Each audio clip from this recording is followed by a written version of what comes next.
En mesa, el Sistema Nacional Anticorrupción como mecanismo de rendición de cuentas.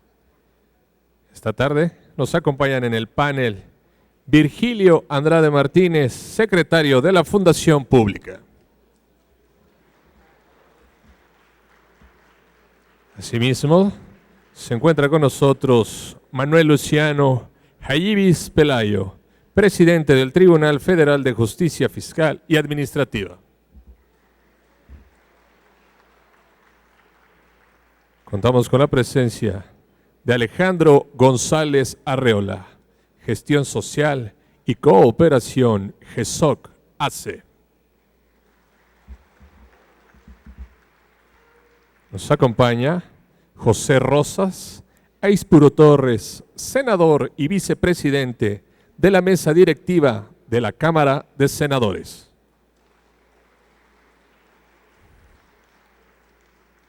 Contamos con la presencia de Jimena Puente de la Mora, comisionada presidente del INAE.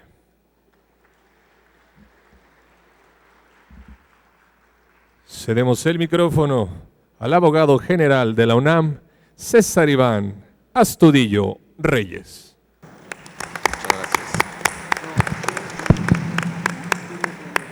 Muchísimas gracias.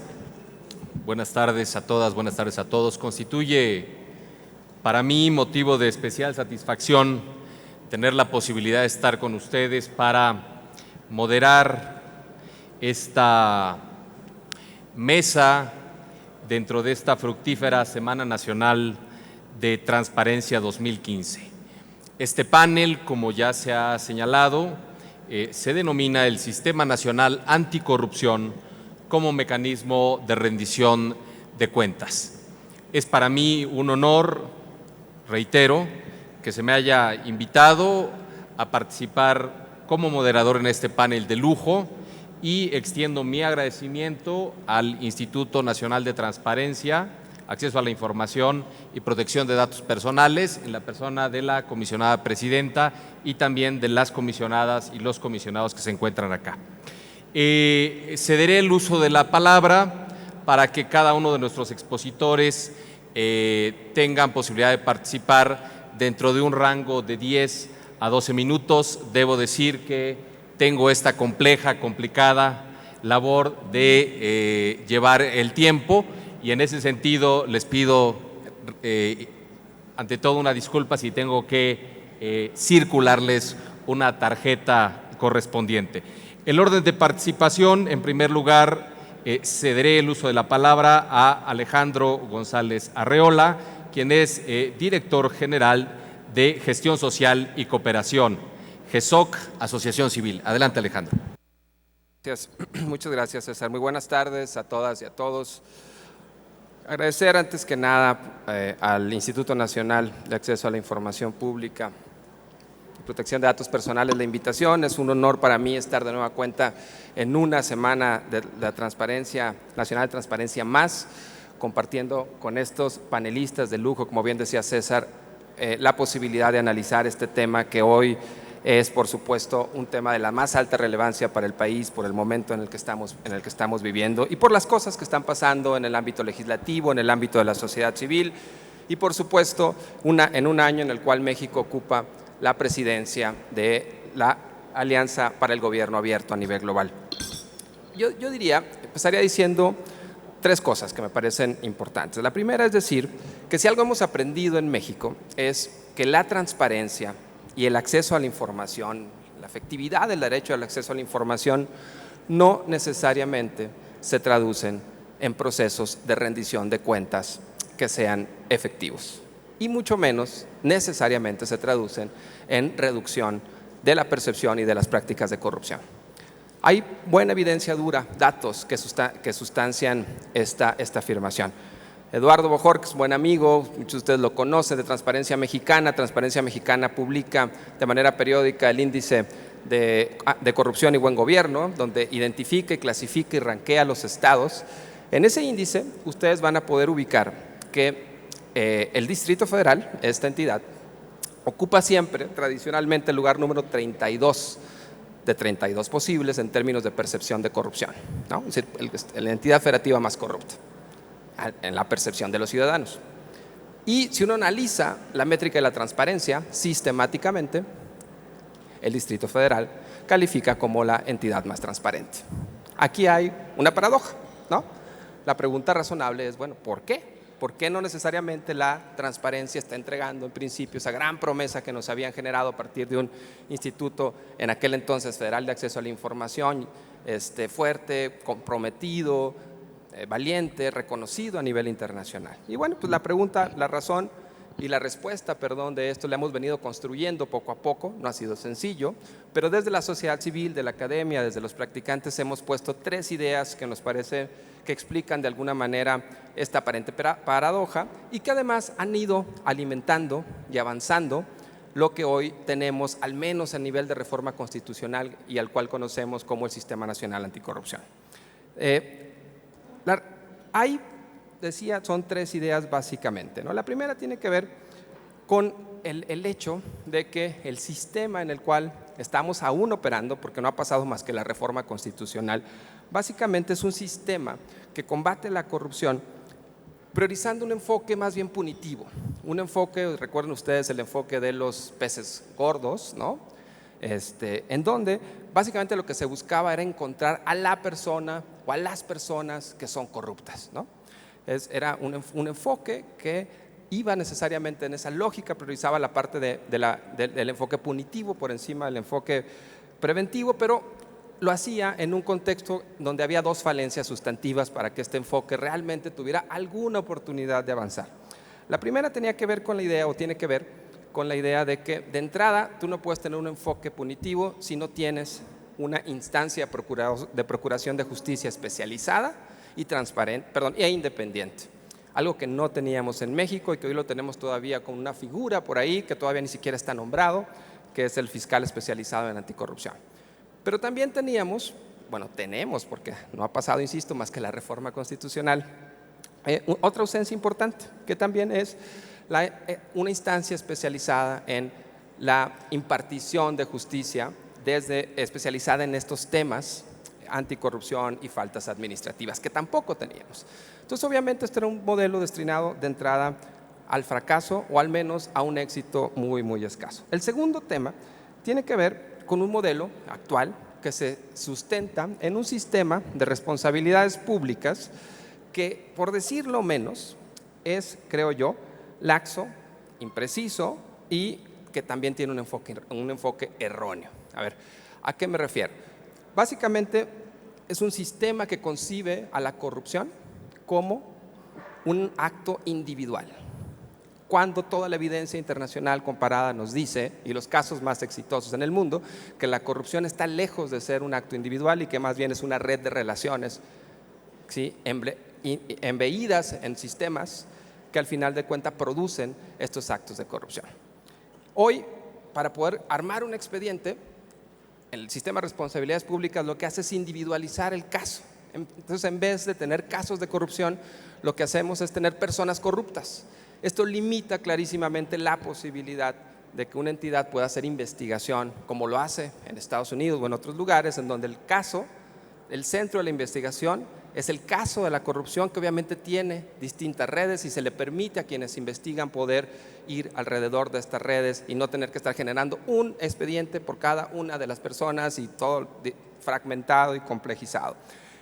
Un ejemplo de la laxitud, obviamente, de nuestro sistema de responsabilidades públicas y de nuestra falta de precisión, lo tuvimos obviamente con los casos del conflicto de interés. Me parece que la falta de una definición correcta, consistente, a la altura de las mejores prácticas internacionales, nos daba la posibilidad de no clasificar o difícilmente clasificar en términos legales lo que sucedió como un conflicto de interés. Pero más aún, ponerlo consecuencias muy claras sobre cuál debe de ser el efecto cuando se incurre en un supuesto como un conflicto de interés en un contexto como cuando están bien planteados y bien diseñados. Y el tercero tenía que ver con un diseño institucional que además estaba totalmente fragmentado. Cada quien hacía lo que tenía que hacer, la lógica de los silos, en donde cada quien chambeaba para lo suyo, y la interconexión de entre las distintas dependencias, áreas, agencias, pues era prácticamente nula, lo sigue siendo hasta el día de hoy. Por poner un ejemplo, hoy no está el contador Portal acá con nosotros, pero él se cansaría, el auditor superior de la Federación, de poner ejemplos del número de casos que lleva entre la PGR y el número de inacciones que hay en la PGR respecto de esos mismos casos, ¿no? Sí, no estaba ni siquiera obligado a hacerlo. El Sistema Nacional Anticorrupción lo que busca es justamente, con un enfoque desde una perspectiva sistémica, identificando las causas, estas y otras más que acabo de mencionar, hacerse cargo de estas falencias de nuestro sistema que hoy tenemos para poder superarlo, ¿no? Y al menos desde la perspectiva de quienes lo impulsamos, desde la sociedad civil, ¿no? Es porque fue una idea de la sociedad civil, hay que seguirlo recordando, esto me parece muy importante, y realmente impulsada de manera muy vehemente por la Red por la Rendición de Cuentas, donde yo participo en el Consejo. Hay 4 elementos de propuestas, hay muchos, pero resalto 4 de manera muy rápida porque el tiempo es escaso. Primero, es una propuesta o es un enfoque que al menos en el diseño prioriza un enfoque preventivo, sí concibe a la corrupción como un sistema de red de relaciones más que en una lógica individual, reconoce a los sistemas como aquellos que cuando están mal diseñados y son inconsistentes tienden a generar corrupción, más que una persona con falta o con moral ligera que ante una situación cae en el pecado, ¿no? O sea, en esta lógica previa que teníamos de entender a la corrupción. Y más importante, sí asume un enfoque sistémico que obliga a la interconexión y a los pesos y contrapesos entre las distintas dependencias públicas, independientes y algunas parte del Ejecutivo que están vinculadas a los procesos de prevención, análisis, eventualmente identificación y después castigo a la corrupción. Pero hay que resaltar que hasta hoy lo único que tenemos es una reforma constitucional. Ojo, no es menor, pero estamos muy lejos de tener un sistema ya acabado y sí está a riesgo, sí tenemos riesgos. Tengo ¿cuánto tiempo? Perdón, porque se me fue a mí. 2 minutos, perfecto. Voy a terminar nada más con este par de ideas, ¿no? Que la primera tiene que ver con la idea de que el riesgo latente es que nuestras senadores, senadoras, y aquí tenemos a uno de los senadores que ha venido participando en el proceso, o diputadas o diputados, o bien partidos políticos, se lancen con iniciativas aisladas, ¿sí?, de cada una de las piezas legislativas secundarias que nos hacen falta, sin de entrada tener una visión de conjunto y sin saber o poner primero por delante cuál es el problema de política pública, con un diagnóstico claro que queremos resolver, alineado con esta narrativa que les acabo de comentar, y es a partir de esa narrativa que tenemos que empezar a generar las leyes secundarias. Y ninguna de ellas está dada, y por el contrario sí tenemos ya iniciativas individuales que se han venido presentando. Entonces la convocatoria aquí es, primero discutamos la política que está detrás y después, en función de esa política, objetivos que queremos alcanzar, generemos las piezas legislativas. Y eso nos va a llevar a que esas piezas legislativas tienen que tener una lógica, un alcance y una secuencia. No podemos primero empezar por el final. La lógica sería empezar primero con la ley general que le da sustento que le da sustento, al Sistema Nacional Anticorrupción. La segunda, la ley general de responsabilidades de los servidores públicos, que replantee justamente las responsabilidades administrativas y las responsabilidades penales con tipificaciones claras, y solamente a partir de ahí, y una vez teniendo esto claro, desde esta narrativa y desde este enfoque de política, entonces lanzarnos a hacer, por ejemplo, el diseño fino institucional de cada uno de estos 4 entidades, por ejemplo, dependencias que estarán a cargo de operar el sistema, y eventualmente la posibilidad de también cómo involucramos a los ciudadanos, a las ciudadanas, a la sociedad civil, porque no hay política de anticorrupción y de integridad posible ni en el México ni en el mundo sin la participación amplia y comprometida de la sociedad civil. Ahí está la agenda por delante, estamos en un momento muy relevante, insisto, lejos de la rendición de cuentas idónea, pero con una ventana todavía de oportunidad muy importante, y depende de sociedad civil, pero sobre todo a los tomadores de decisiones en el Senado y en la Cámara de Diputados, empezar a dar el paso correcto, y después de los responsables de la implementación hacer la chamba que les toca. La verdad, muchas gracias por su tiempo.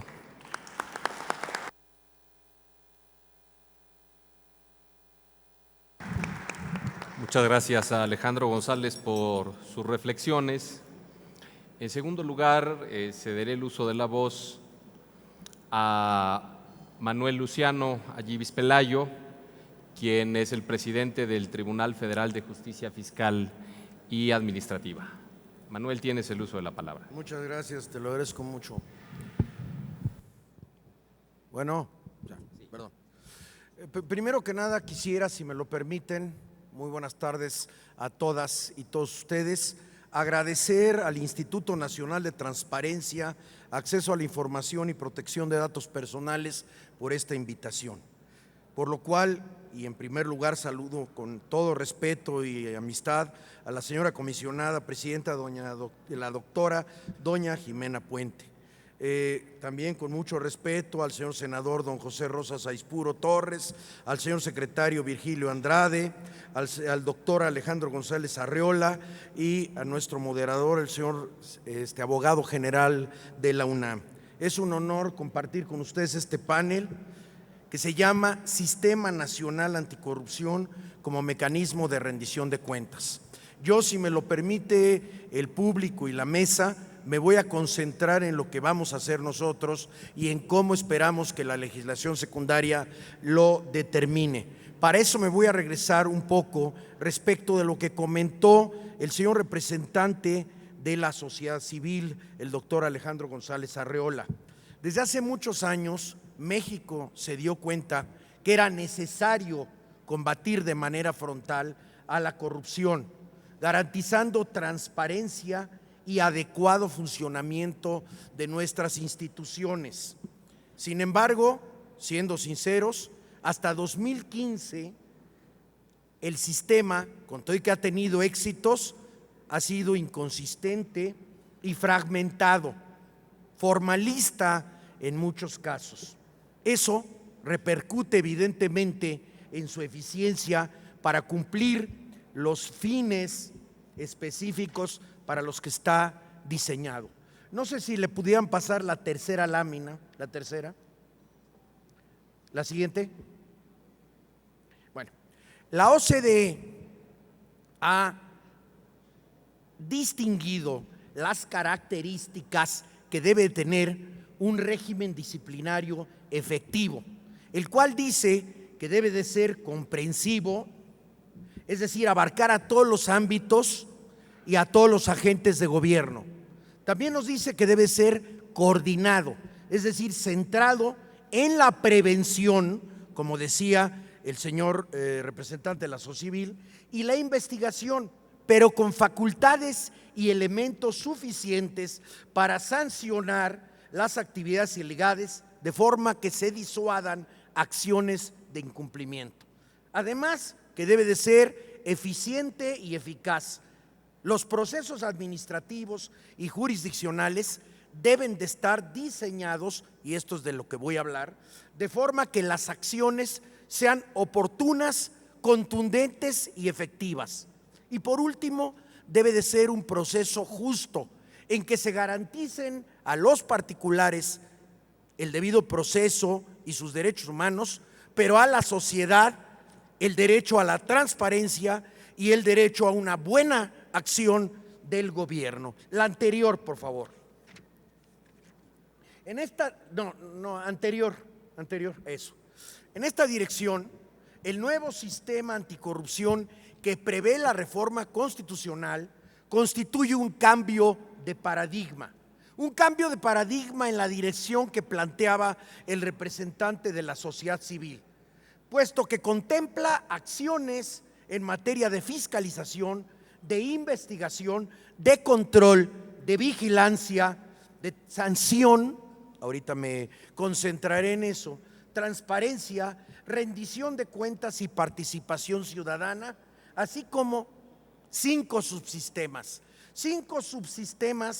que tratan de que este enfoque sistémico, armonizador, con énfasis en la pluralidad, con énfasis en la transparencia, con énfasis en la participación ciudadana y con énfasis en la prevención, logre sus fines. Estos 5 subsistemas, como ustedes lo pueden determinar de la lámina, son el de coordinación.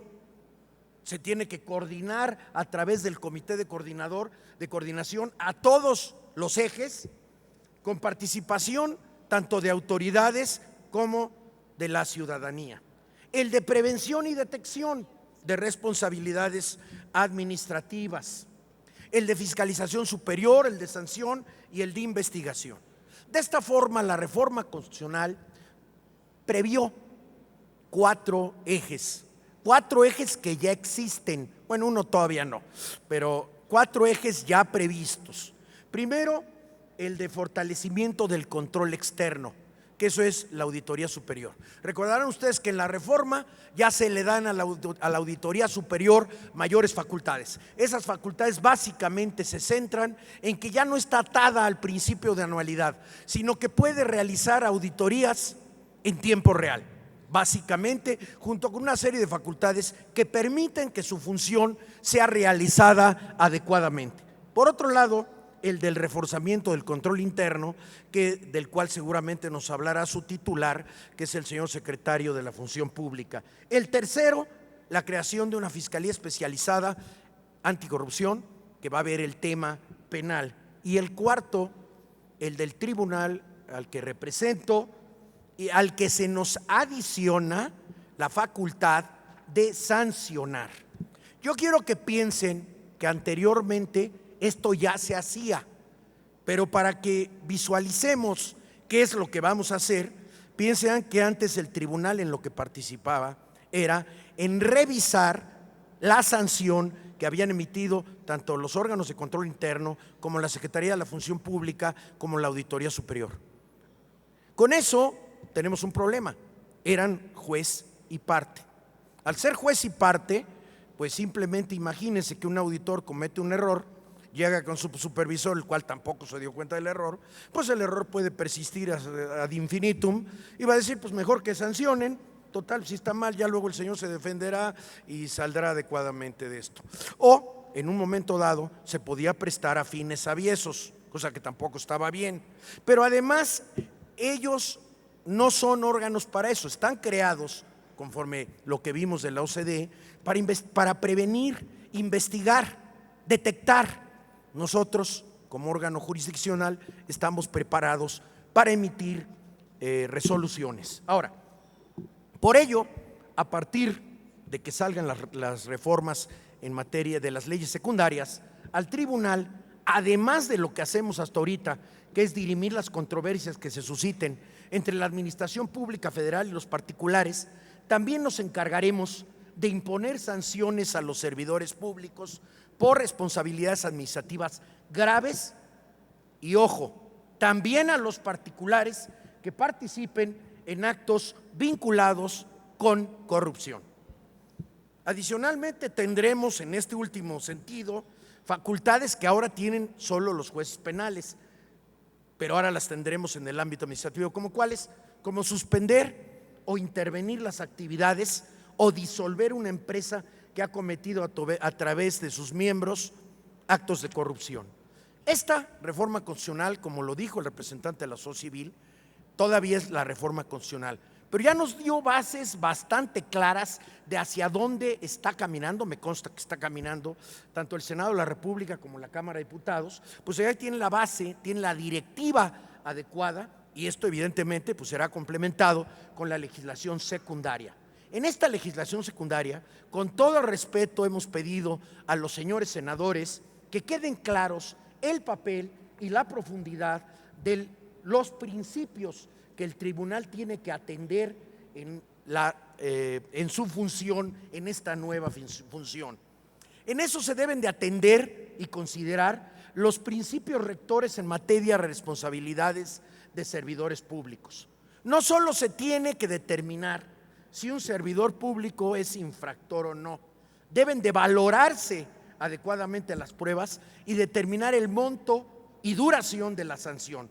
Para esto debemos de aclarar por principio de cuentas debe de quedar claro en la legislación el principio de la verdad material, es decir, los hechos no importan lo que aparecen, que ese es el principio de la verdad formal. Los hechos debemos de determinar lo que son. Lo que me interesa es saber si el señor cometió o no un acto de corrupción. Además, atender al principio de razonabilidad como se hace en todo el mundo, el principio también llamado de proporcionalidad. La medida no solo debe ser idónea, de forma que inhiba la corrupción, también debe de ser necesaria y proporcional. Perdón, y voy a decir una frase coloquial: no podemos andar matando pulgas a cañonazos. Eso es una frase de nosotros. Entonces, ¿qué es lo que tenemos? La sanción, la medida correctiva debe de ir en relación con el daño causado. Debe ser igual o menor que el beneficio que obtiene la sociedad. Es decir, el daño que le estamos causando con una sanción a alguien debe de ir en proporción con el daño que él cometió. Y debe de haber una relación necesaria entre la medida que se imponga y el fin que se persigue. La medida debe de ser para corregir lo que se hizo, no debe de ser simplemente para satisfacer el morbo de que alguien es sancionado, sino para que esa medida genere un efecto ejemplificativo multiplicador que genere en el incumplido la percepción de que todo acto de corrupción será detectado oportunamente y sancionado adecuadamente. El fin, como dice la OCDE, no son tres, igual que, como dice, sí, aquí lo tengo, como dice la OCDE, el fin no solo es castigar, sino inhibir el incumplimiento futuro. Además, tenemos que contar con una facultad muy amplia de mejor proveer, señor senador. Esa facultad de mejor proveer que permita que reduzcamos al mínimo los errores de forma, que nos permita que el expediente que llega con nosotros pueda ser regresado para efectos de que busquemos verdaderamente que quien realizó un acto de corrupción sea sancionado en esa medida, y que si recibimos expedientes mal integrados los devolvamos para que se completen debidamente y que se reduzcan los errores de forma. Ahorita les voy a dar unas láminas nada más en que, si me lo permite el señor moderador de la mesa, les voy a mostrar los números de lo que sucede en la actualidad y dónde tenemos la ventana de oportunidad. El proceso deberá además deberá especificar el respeto a los derechos humanos de los presuntos responsables, el apego a los principios de debido proceso, de la verdad material, como comenté, de la presunción de inocencia, de proporcionalidad. Hay que asegurar que realmente se acabe con la impunidad, hay que asegurar que haya una oportuna y justa sanción, la que además, como comenté, debe de ser proporcional al daño causado, que generen, como dicen todos los organismos internacionales, incentivos para inhibir actos contrarios al derecho y al interés público, y con ello que gradualmente vayamos construyendo un mejor servicio público que responda al pueblo de México. Debo comentarles con orgullo que en el reciente informe que presenta la OCDE sobre integridad dijo textualmente: estas iniciativas traen el potencial de mejorar la coordinación, la eficacia y la oportunidad del actual sistema. El incremento en la competencia del tribunal, así lo dice la OCDE, ayudará a llevar una mayor consistencia en la aplicación de la ley y podría ayudar a asegurar que todos los casos lleguen a una acción disciplinaria. Ahora sí, nada más, con eso termino. Les quiero mostrar unas láminas. Si quieren la siguiente. Ahí ven ustedes que el tema de responsabilidades hasta ahorita ha sido menor. A la siguiente, por favor. La siguiente, gracias. Ahí verán ustedes de que casi 1.600.000 demandas que hemos recibido de 2000 a 2015, solo 27.000 han sido en materia de responsabilidad de servidores públicos. La siguiente. Ahí ven ustedes que es un margen verdaderamente menor, menos del 2% de lo que recibimos. Adelante, por favor. Verán ustedes, el monto es lo mismo, es alrededor del 2%. La siguiente, por favor. La siguiente, la mayoría se concentra en el Distrito Federal. La siguiente, verán ustedes, además, bueno, ahí faltó una, les pido una disculpa. La que faltó es la que dice: en el imaginario popular siempre pierde el Estado. Eso no es cierto. En números les puedo decir que de estas 27,000 y tantas resoluciones también que hemos tenido, 26,000 y tantas, porque todavía están viendo algunas, el 52% lo gana el particular, el 48% lo gana el Estado. Del 52% que gana el particular, casi el 40% de ese 52% es por cuestiones de forma. Ahí es donde tenemos la ventana de oportunidades. Ahí es donde vamos a trabajar y vamos a buscar que con la acción del tribunal realmente no persigamos, sino logremos que el servicio público sea en beneficio de México. Yo quisiera nada más reforzar esto con solicitar que aceleremos la instrumentación del sistema. No me refiero a las leyes, sino a lo que viene después de las leyes, y también en un momento dado comentar, esta reforma se complementa con todo el sistema de transparencia. Este sistema, junto con el otro, abonará a lograr una favorable evolución de la generación de lealtad institucional, que es lo que necesitamos: profesionalización, prevención, colaboración nacional y fortalecimiento de los valores y virtudes de los servidores públicos para combatir efectivamente la corrupción, tanto pública como privada, nacional e internacional, y lograr con esto mayor confianza en las instituciones del Estado. De esta forma, el cumplimiento de los compromisos de México se seguirá dando para con el pueblo de México dentro de un entretejido, que esto es el sistema jurídico armónico y coordinado, de respeto a la legalidad y a la firmeza frente a la corrupción, en beneficio de México y de los mexicanos. Muchas gracias.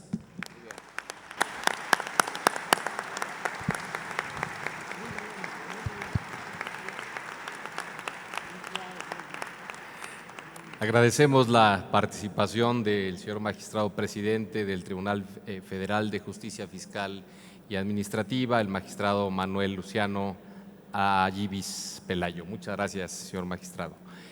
En tercer lugar, cedo el uso de la palabra a don José Rosas Aispuro Torres, senador de la República y vicepresidente de la mesa directiva de la Cámara de Senadores, que hoy además nos aloja en estas espléndidas instalaciones. Señor senador, por favor. Muchas gracias. Muy buenas tardes a todas, a todos. Me da mucho gusto recibirlos aquí, efectivamente, en esta vieja casona de Jicotencal, que fue sede del Senado de 1931 al año 2011, y que bueno, hoy es un espacio que está abierto para que la ciudadanía en general lo pueda disfrutar y aprovechar de una mejor manera. Quiero agradecerle a nuestra presidenta de la comisionada del INAI, a nuestra amiga la doctora Jimena Puente de la Mora, la invitación que nos hiciera para participar al Senado de la República, donde debo decirles que hoy el presidente de la mesa directiva, por estar recibiendo la comparecencia de la Procuradora General de la República, no fue posible que estar aquí como era el interés original. Y desde luego saludar también al señor secretario de la Función Pública, a nuestro amigo el maestro Virgilio Andrade Martínez, saludar y reconocer el talento y de la propuesta que ha hecho nuestro presidente del Tribunal Federal de Justicia Fiscal y Administrativa, el licenciado Manuel Luciano Ayibis Pelayo, y desde luego también saludar a Alejandro González Arriola de la sociedad civil, y gracias por tus comentarios, y desde luego reconocerle también la presencia y el espíritu que ha tenido siempre en estos temas el doctor César Iván Astudillo, abogado general de nuestra máxima casa de estudios. Decirles que para el Poder Legislativo y particularmente para el Senado de la República ha sido una gran experiencia el poder participar en los últimos años en la creación de este nuevo sistema anticorrupción, donde bien lo señalaba el presidente ya del Tribunal Fiscal de Justicia Administrativa, esto se complementa con el sistema de transparencia, o sea, la ley de transparencia es parte de este sistema. ¿Y por qué hablamos de un sistema? Porque tienen que darse varias acciones para poder lograr el objetivo. O sea, no es por eso esta reforma constitucional que llevamos a cabo en materia del sistema anticorrupción, por lo que busca es que cada una de las partes hagamos lo que nos corresponde, y en ese sentido, bueno, pues está desde la parte preventiva de los órganos de control interno y desde luego la parte por eso se crea también la Fiscalía Anticorrupción, que será el órgano, la instancia, el Ministerio Público que le dé seguimiento a todas las averiguaciones que se puedan instaurar, y por otra parte la creación del Tribunal de Justicia Administrativa, que será el órgano que dirima las controversias, obviamente, que se susciten entre las partes, tanto el del sector público como del propio sector privado, porque efectivamente en el sistema, la lucha para combatir la corrupción no solo está en el sector público, también creo que el sector privado juega un papel importante en ello, y por eso en estas reformas se ha contemplado esta situación. ¿Cuánto pueden saber los ciudadanos de cómo funciona su gobierno, de cuánto y cómo gasta, de cómo tomar las decisiones estratégicas? Es probablemente el indicador más sólido para medir el avance democrático de una sociedad. En México, desde el gobierno del presidente Fox, se comprometió a crear, hace una década aproximadamente, a legislar en esta materia. En el año 2003 se creó la Ley Federal de Transparencia y Acceso a la Información Pública. Se creó el instituto que hoy nos recibe como anfitrión y que con el paso de los años, con el empeño y desempeño de sus comisionados, se ha ganado un lugar en la confianza de la ciudadanía mexicana. Desde el inicio, la legislación en materia de transparencia se dotó de principios básicos como la gratuidad de la información, el principio de máxima publicidad, para que los sujetos obligados no se escudaran en interpretaciones restrictivas, y el establecimiento de requisitos mínimos para solicitar información. Por ejemplo, no pedir al ciudadano explicaciones sobre por qué o para qué requiere la información. En el 2007 elevamos el derecho a la información a rango constitucional, hicimos una reforma al artículo 6º y lo incorporamos a nuestro marco legal como una garantía constitucional. 3 años más tarde promulgamos la Ley Federal de Protección a Datos Personales en posesión de particulares. Al ampliar sustancialmente los sujetos obligados por la ley, se ampliaron también sustancialmente las facultades de este instituto. Este fue, además, el primer paso para que se volviera una autoridad nacional en la materia. En el año 2012, apenas hace 3 años, la realidad nos volvió imperativo atender que en el desarrollo democrático mexicano el derecho a la información se iba consolidando a 2 velocidades, uno a nivel federal y otro muy distinto en el ámbito local. Es un hecho histórico que en el Senado de la República se haya promovido la creación de la Ley General de Transparencia y Acceso a la Información Pública. Nunca antes un proceso de esta naturaleza en el Poder Legislativo y particularmente en el Senado tuvo tanta participación de expertos en la materia, de académicos, de la sociedad civil, que habían participado en el proceso mismo de redacción de la ley. Las fuerzas políticas, hay que decirlo, las fuerzas políticas representadas en el Poder Legislativo permitieron que esta exigencia ciudadana no solo se quedara en ese clamor de la sociedad, sino que lo pudiésemos llevar realmente a la parte jurídica. Y yo reconozco a todas las fuerzas políticas representadas en el Poder Legislativo, pero particularmente en el Senado, que fuimos Cámara de Origen, el interés que hubo para poder escuchar las voces ciudadanas. Y nos queda claro que esa reforma que se llevó a cabo en materia de transparencia y en materia del nuevo sistema anticorrupción en el ámbito constitucional, efectivamente hasta hoy en día la sociedad posiblemente no ha visto que esto tenga una consecuencia. ¿Por qué? Porque mientras no tengamos las leyes en materia reglamentaria, en materia secundaria, respecto de la reforma constitucional en el sistema anticorrupción, pues no vamos a poner en práctica todas estas acciones que hoy se contemplan en la reforma constitucional, y yo quiero comentarles para que la sociedad sepa que no solo hay una obligación derivada de uno de los artículos transitorios de la reforma constitucional, donde tenemos un año a partir de la publicación de la vigencia de esta reforma constitucional para expedir cuando menos 5 leyes que harán que este sistema anticorrupción pueda funcionar. Si no tenemos eso, pues nos quedamos en una muy buena reforma constitucional, que claro que puede ser perfectible, debemos de mejorarla, pero creo que se alcanzó, se pudo lo que fue posible de acuerdo a las diferentes fuerzas políticas.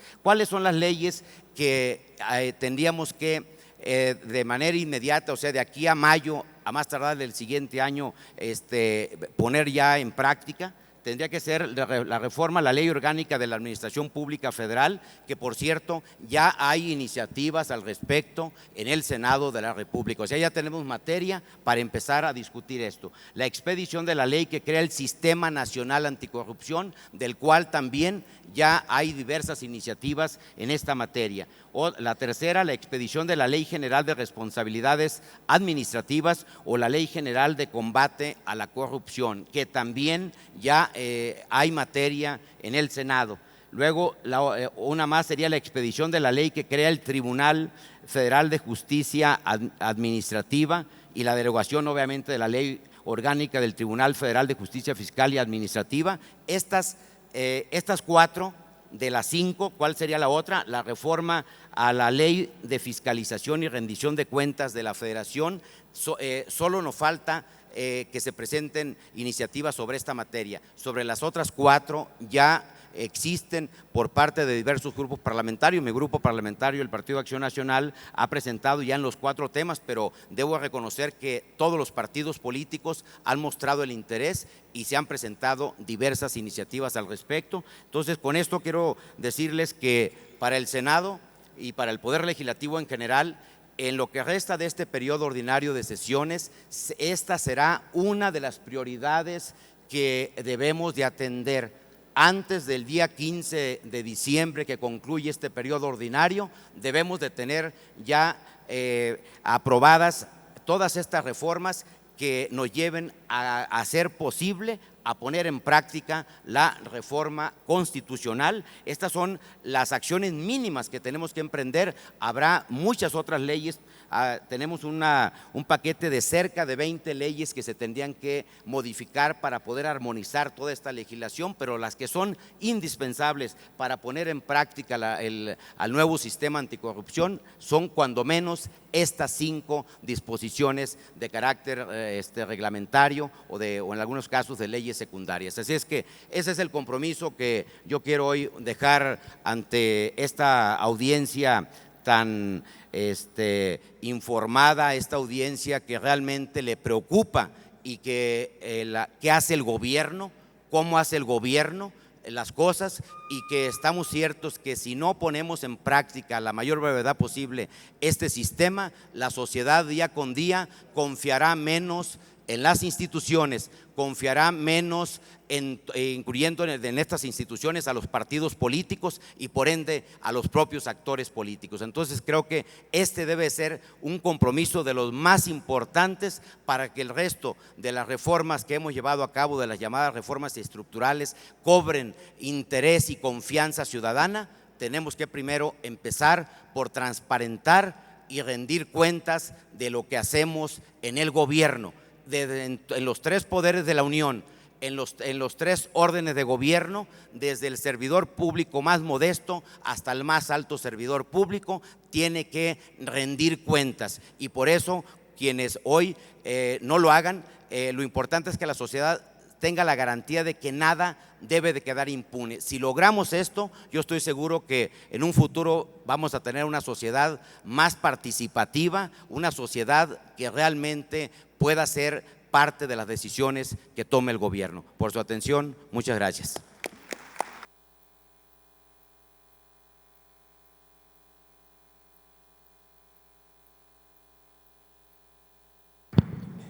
Muchísimas gracias al senador José Rosas Aispuro por sus reflexiones. y por los compromisos que asume también desde su papel protagónico en el Senado de la República. Corresponde ahora la participación a Virgilio Andrade Martínez, quien es el secretario de la Función Pública. Muy apreciado Virgilio, tienes el uso de la palabra. Muy amables, muchísimas gracias. En primer lugar, quiero agradecer muchísimo a la doctora Jimena Puente de la Mora la extensión que me ha hecho para participar en este muy importante evento de la Semana Nacional de Transparencia y por supuesto saludar a los comisionados, a la comisionada Patricia Cursin, a la comisionada Arely Cano y al comisionado Francisco Acuña y a otros comisionados que tuve la oportunidad de ver, por la audacia y además por la creatividad de celebrar esta mesa que tiene como efecto particular poner en la agenda central de la discusión ciudadana y republicana el tema de la transparencia. Por eso reitero mi felicitación y además la gratitud por involucrar a la sociedad y a quienes estamos en instituciones públicas en este debate. Desde luego saludo con mucho afecto a Alejandro González, quien desde la sociedad civil impulsa estos temas, al magistrado Ayibis, tuvimos la oportunidad de escuchar una muy brillante exposición de carácter jurídico, al senador José Rosas Aispuro, quien es un gran promotor de la pluralidad y del debate político, y desde luego a César Astudillo. El objetivo de la exposición, y agradeciendo a todos ustedes, es hacer una descripción histórica de cómo el sistema de rendición de cuentas ha ido evolucionando y su propio concepto, vinculado con un conjunto de fenómenos sociales y de carácter político que nos ha permitido llegar hoy, por aproximaciones sucesivas, a una situación que responde a nuestro tiempo. Y en ese sentido, haré la descripción histórica poniendo periodos y qué es lo que ha sucedido en cada uno de esos periodos. A mi juicio, podemos nosotros describir el sistema de rendición de cuentas y su vinculación con la corrupción atendiendo a 4 etapas históricas. La primera, la etapa de la República; la segunda, la etapa de la reforma administrativa; la tercera, la etapa de la transición democrática y reforma del Estado; y la cuarta, la etapa de la sociedad abierta. Cada una de estas etapas está marcada por eventos de carácter histórico y decisiones públicas que han transformado nuestro sistema. En la etapa básica, la etapa de la República, la rendición de cuentas se entendía como aquella demostración formal y periódica que un poder, el poder de la administración, generaba frente a otro poder que era el poder de los legisladores. Era un mecanismo más republicano, propio de división de poderes, atendiendo a principios de posterioridad y sobre todo concentrado en el uso de los recursos públicos. Es la etapa en la cual se crea la Contaduría Mayor de Hacienda de la Cámara de Diputados y también se crea desde la tradición parlamentaria el sistema de comisiones para que quienes integraban la administración y el Poder Ejecutivo rindieran cuentas de manera periódica en relación con el tema. Sin embargo, esto evoluciona porque alrededor de los 80s la situación de percepción pública sobre el desempeño administrativo introduce el tema de la corrupción y en 1982, con la llamada renovación moral de la sociedad, cambia la concepción en relación con la rendición de cuentas y por lo tanto nace dentro del Poder Ejecutivo la Contraloría General de la Federación, no solamente para dar seguimiento de manera ordinaria a la forma como se venía desempeñando la administración, sino también para introducir un nuevo concepto que fue el concepto de responsabilidades, que incluso subió a nivel constitucional. Fue ahí en donde se manifiesta la primera preocupación formal o de atención formal al tema vinculado con actos de corrupción, pero desde el punto de vista de la administración. Avanza el tema y a mediados de la década de los 90, una situación de crisis económica difícil de olvidar, genera el Acuerdo Político Nacional del 17 de enero de 1995, en donde todas las fuerzas políticas, en aquel entonces 4 fuerzas políticas, 3 sentadas en la mesa, pactan con el gobierno de ese entonces una reforma del Estado. Y la reforma del Estado no solamente dio lugar a la reforma electoral, sino a otras reformas. Específicamente me estoy refiriendo a la reforma de los poderes públicos y al nuevo federalismo. ¿Qué tiene que ver esto con la rendición de cuentas? En el nuevo federalismo hubo la descentralización del gasto federal con ramos específicos para orientaciones concretas y atención de problemas públicos. Esto generaba una distinta necesidad en términos de rendición de cuentas, porque no solamente el Poder Ejecutivo estaba obligado frente al Legislativo, se abre el espectro y por lo tanto en ese momento se da lugar para transformar la Contaduría Mayor de Hacienda en la Auditoría Superior de la Federación en el año de 1999. Por lo tanto, un acto de pacto político democrático da lugar a un evento relevante en términos de rendición de cuentas. Pasamos de ahí a lo que es una siguiente etapa, la cuarta etapa, que es la etapa de la sociedad global y sociedad abierta. Y es aquí en donde se involucra la rendición de cuentas y se cruza con la exigencia de un derecho de cada uno de los individuos de saber qué es lo que sucede con el ejercicio público, no únicamente con el manejo correcto de los recursos, sino también desde el punto de vista del ejercicio cotidiano de gobierno.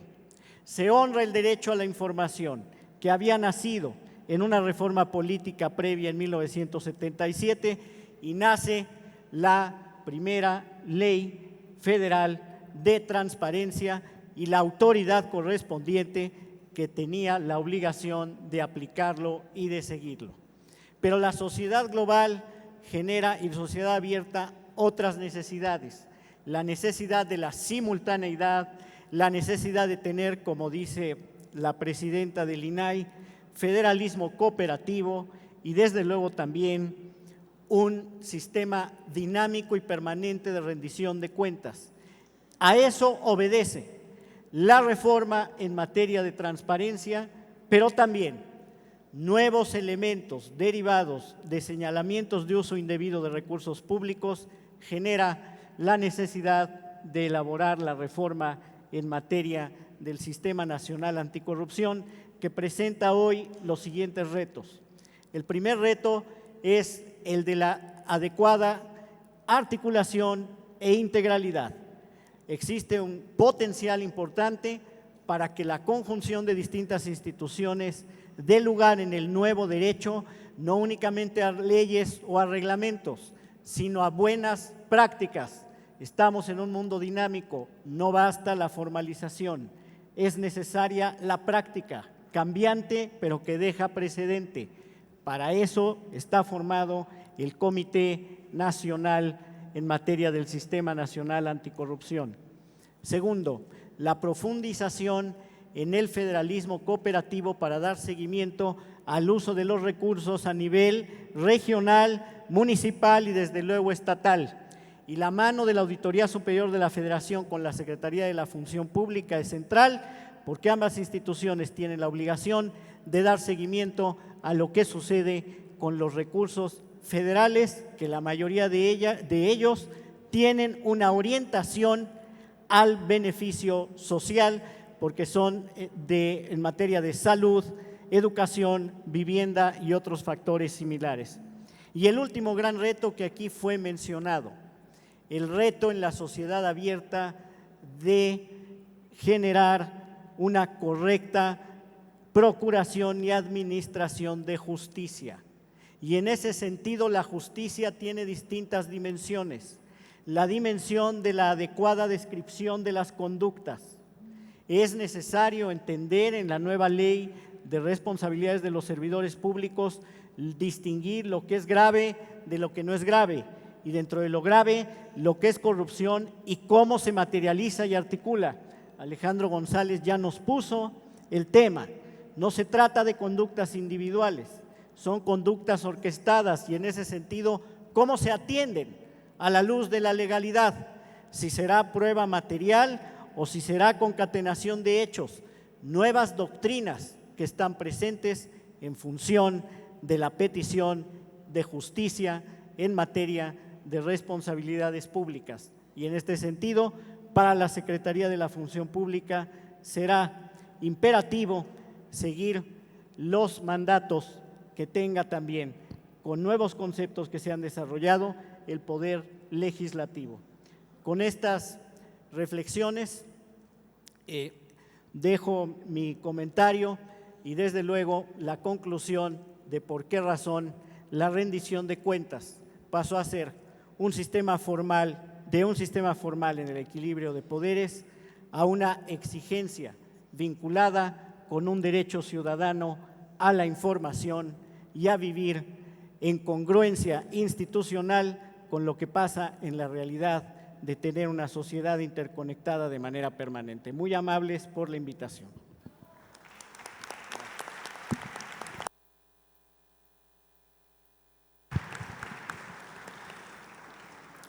Muchas gracias al señor secretario de la Función Pública del Gobierno de la República por su intervención. Finalmente tenemos la participación de Jimena Puente de la Mora, comisionada presidenta del Instituto Nacional de Transparencia, Acceso a la Información y Protección de Datos Personales.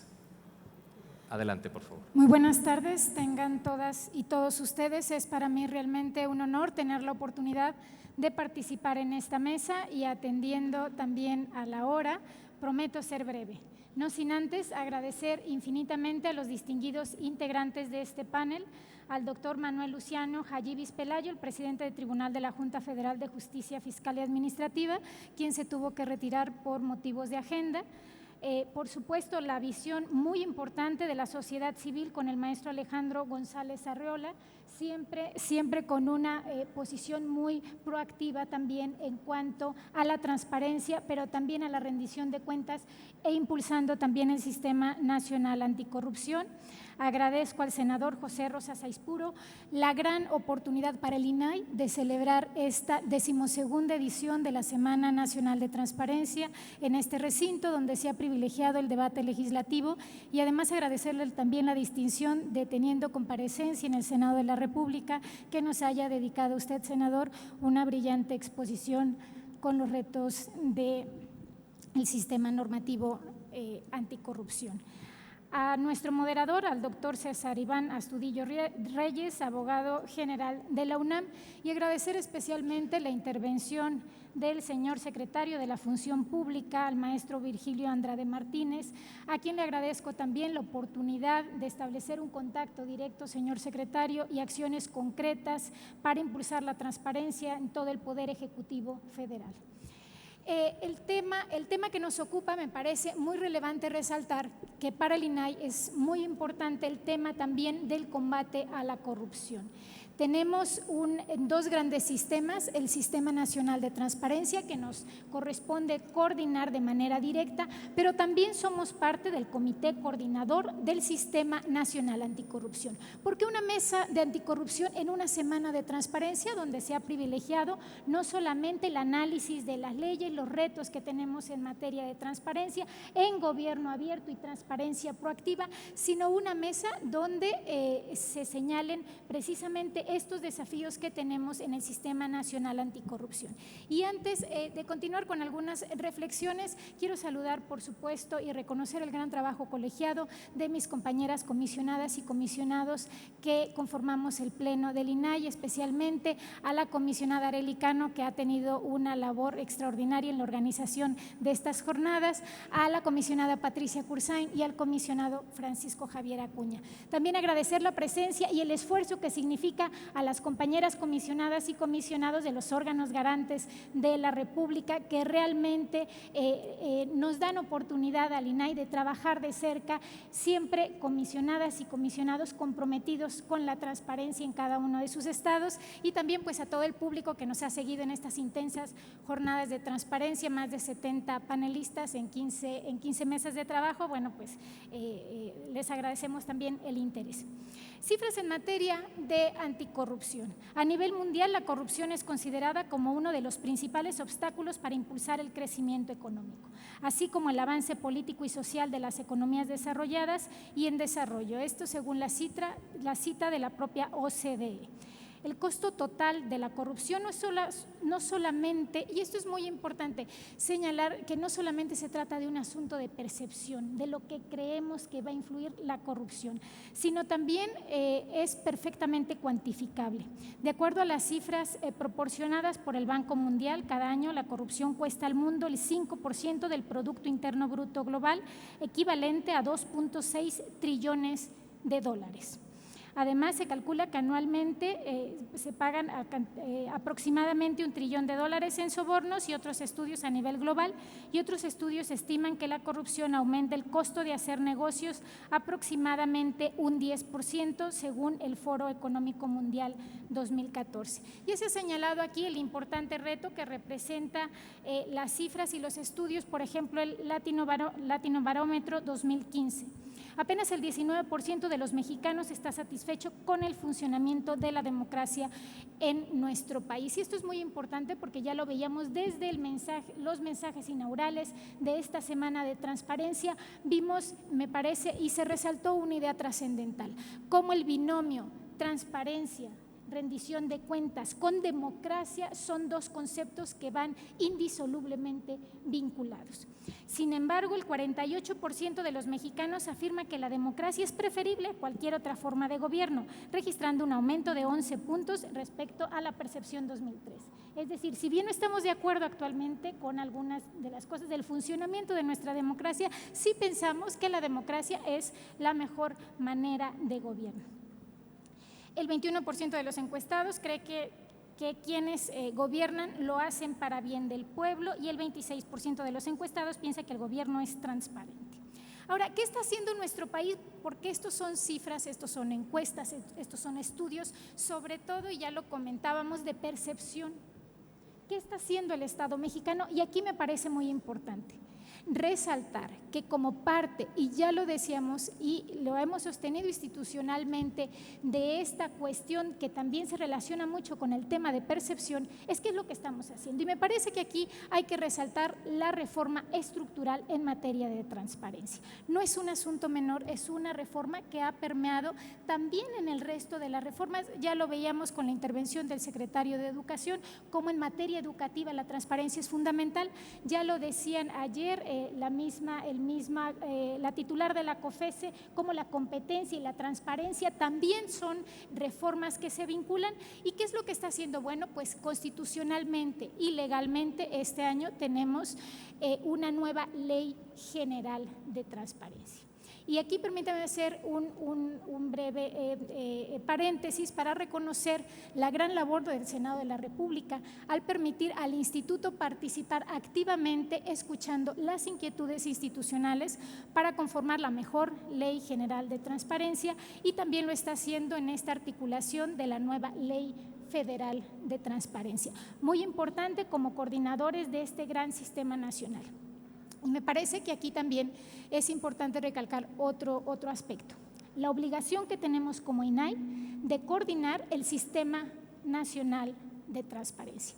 Trabajar de manera coordinada con cada uno de los órganos garantes del país, pero no solamente eso, incorporar a la Auditoría Superior de la Federación, al INEGI y también al Archivo General de la Nación, con el trabajo principalmente en tres ejes fundamentales: transparencia y rendición de cuentas, que ya tenemos la Ley General, y dos leyes que también se están trabajando: la Ley General de Archivos, no se puede tener una efectiva rendición de cuentas si no se tiene la información perfectamente articulada y organizada, y también la Ley General de Protección de Datos Personales en posesión de los sujetos obligados. Actualmente solo 11 estados de la República tienen una normatividad muy específica. Además, pues ya eso es lo que se está dando prioridad, según tenemos entendido, la nueva Ley Federal de Transparencia.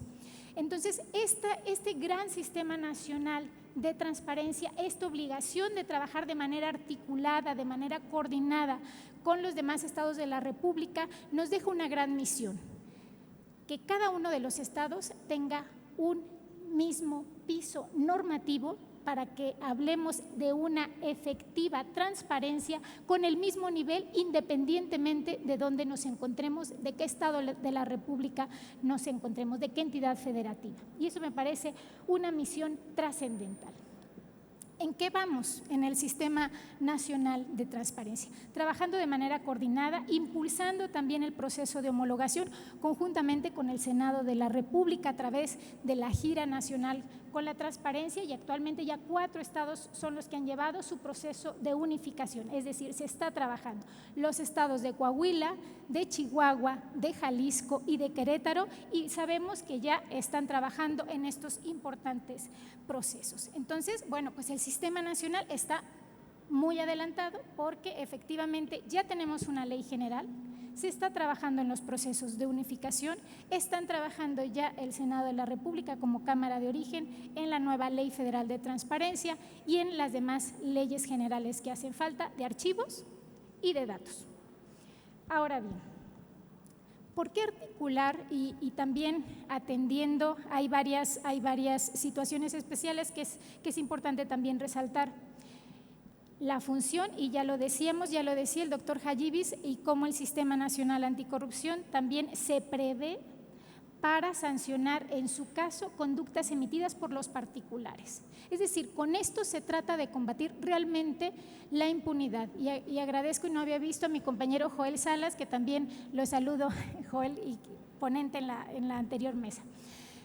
Con esto se hace un señalamiento muy particular: evitar la impunidad, que la persona que ejerza recursos públicos o que cometa actos de autoridad, que incurra en una responsabilidad, tenga necesariamente sus consecuencias. Durante muchos años, desde que fui comisionada en un órgano garante de un estado de la República, siempre preguntaban, y siempre ha sido una inquietud: ¿qué pasa si el funcionario no cumple? Se da recomendación y si no cumple. Me parece que ahí tenemos un gran reto. Tenemos una ley general que establece un capítulo especial, un apartado especial del establecimiento de medidas de apremio y de sanciones. Medidas de apremio hasta 1.500 unidades de salario mínimo, y sanciones que tenemos entendido también se van a especificar en la ley federal. Aquí hay un gran reto: cómo unificar y coordinar los trabajos del Sistema Nacional de Transparencia y la imposición de sanciones o medidas de apremio con la imposición de sanciones y medidas de apremio en el Sistema Nacional Anticorrupción. Aquí hay un tema muy importante de establecer trabajo coordinado para no duplicar también el funcionamiento y la imposición, en su caso, de responsabilidades. Y ojo, la Ley General de Transparencia también es muy clara: cualquier persona física o moral que reciba o ejerza recurso público tiene la obligación de rendir cuentas. Siempre se ve la transparencia como algo del gobierno. La transparencia la tenemos que ver como un compromiso de todos, como un compromiso de país. Tenemos que ver más allá, hacia dónde queremos llevar realmente al Estado mexicano en materia de rendición de cuentas, y ahí todos y cada uno somos responsables. Funcionarios públicos, en cuanto al ejercicio de recurso público, salud. Instituciones garantes, y ya estoy terminando, instituciones garantes actuando específicamente en el ámbito que nos corresponde, y esto es otra obligación que nos puso la Ley General de Transparencia: documentar todo acto de autoridad. O sea, tenemos nosotros que documentar todas y cada una de las facultades que tengamos. Ese es un gran reto, no solamente los nuevos sujetos obligados. Estar con otra realidad también desde las instituciones. Les comento, para el INAI incrementamos de 246 a más de 800 sujetos obligados. De 246 a más de 800, tomando a cada una de las entidades federativas como uno, nada más. Entonces, pero también no solamente es un asunto de autoridades e instituciones, es un asunto de todos.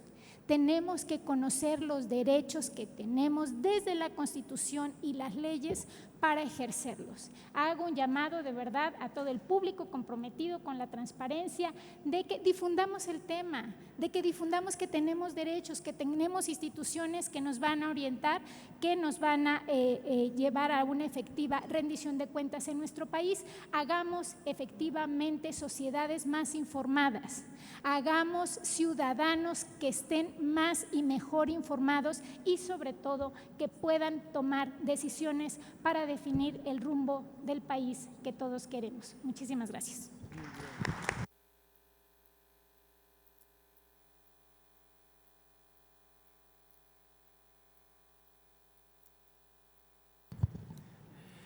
Agradecemos a la comisionada presidenta del INAI su intervención. Desafortunadamente por la hora no hay oportunidad, no tenemos tiempo suficiente para responder las preguntas que generosamente han formulado a los distintos panelistas. He procedido a distribuirlas entre ellos con la súplica de que puedan proceder a contestarlas vía correo electrónico. Damos así paso a la parte final. Yo nada más quisiera congratularme, felicitar al INAI por poner en el centro de la atención, por poner en el debate público un tema tan relevante y ciertamente tan vinculado con la transparencia y con la rendición de cuentas como el fenómeno de la corrupción. Como problema, lo sabemos como problema público, como uno de los problemas que sin lugar a dudas debemos afrontar en lo inmediato como país, como democracia. Destaco nada más una idea que me parece muy relevante, la idea de que todos necesitamos tener lealtad institucional como un mecanismo también para abatir este fenómeno. Pero si me lo permiten, yo diría que además del deber de lealtad institucional, de lealtad hacia las instituciones de la República, debemos también tener muy en claro que tenemos un deber de fidelidad hacia la Constitución. Sabemos que hoy en día la Constitución es marcadamente democrática, que es profundamente liberal justamente por los derechos, dentro de los cuales está el derecho de acceso a la información y la protección de datos personales, pero también la rendición de cuentas, que es evidentemente republicana por el sistema de equilibrios políticos que establece, pero sobre todo que nuestra Constitución es invariablemente repulsiva de la corrupción.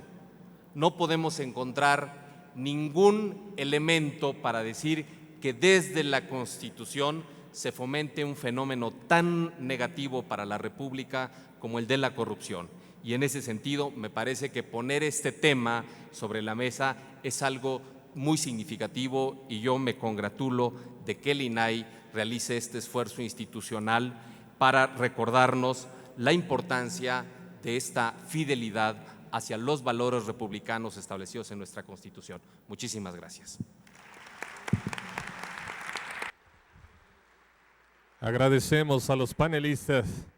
En este momento se les hace entrega de un reconocimiento y una moneda conmemorativa del INAI por su participación en la Semana Nacional de Transparencia 2015. Tendremos un receso y continuaremos con nuestro último panel a las 4:30 de la tarde y posteriormente los invitamos a que se queden con nosotros a la clausura del mismo. Buen provecho, damas y caballeros, los esperamos.